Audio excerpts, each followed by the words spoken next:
Hi friends, కొన్ని useful kitchen items నేను use చేసేవి మీతో షేర్ చేస్తున్నాను. ఫస్ట్ వన్ ఆరెంజ్ జ్యూసర్ అండి. ఇది మాన్యువల్ అనమాట. Unbreakable plastic. మనకు స్ట్రెయినర్‌తో పని లేకుండా హ్యాపీగా జ్యూస్ తీసుకోవచ్చు. దాని కింద ఒక బౌల్ పెట్టుకొని ఆరెంజెస్, బత్తాయి జ్యూస్, లెమన్ ఇలా అన్నీ కూడా ఈజీగా స్క్వీజ్ చేసుకొని జ్యూస్ తీసుకోవచ్చు. నెక్స్ట్ ఈ చాపర్ చాలా అంటే చాలా బాగుందండి. కరెంట్‌తో పని లేకుండా ఈజీగా అన్ని వెజిటబుల్స్ ఫైన్‌గా చాప్ చేసుకోవచ్చు. దీని హ్యాండిల్ లాక్ అండ్ అన్‌లాక్ చేసుకోవచ్చు అనమాట. మెయిన్‌గా ఆనియన్స్ ఎక్కువ క్వాంటిటీలో కావాలన్నప్పుడు ఇది నాకైతే లైఫ్ సేవియర్. నిమిషాల్లో చాప్ అవుతున్నాయి. ఓన్లీ ఆనియన్సే కాకుండా వెజిటబుల్స్ అన్నీ కూడా క్యారెట్, కీర ఇలాంటివి ఏదైనా కూడా నిమిషాల్లో చిన్నగా చాప్ అయిపోతున్నాయన్నమాట. క్వాలిటీ కూడా సూపర్బ్‌గా ఉంది.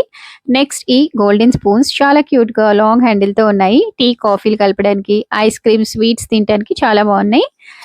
ఇది రాయల్ లుక్ కూడా ఇస్తుందనమాట మన డైనింగ్ టేబుల్‌కి. అండ్ నెక్స్ట్ ఈ స్టీల్ టంబ్లర్స్ పిల్లలకు ప్లాస్టిక్‌లో వేడి వేడి ఐటెమ్స్ వేయకూడదు. సో, ఈ స్టీల్ టంబ్లర్స్‌లో పప్పుచారు, మజ్జిగ, మిల్క్ షేక్స్ లాంటివి ప్యాక్ చేసి స్కూల్స్ అండ్ ఆఫీసెస్‌కి పంపడానికి బాగా హెల్ప్ అవుతాయి. లింక్స్ డిస్క్రిప్షన్‌లో ఉన్నాయి. Please like and subscribe.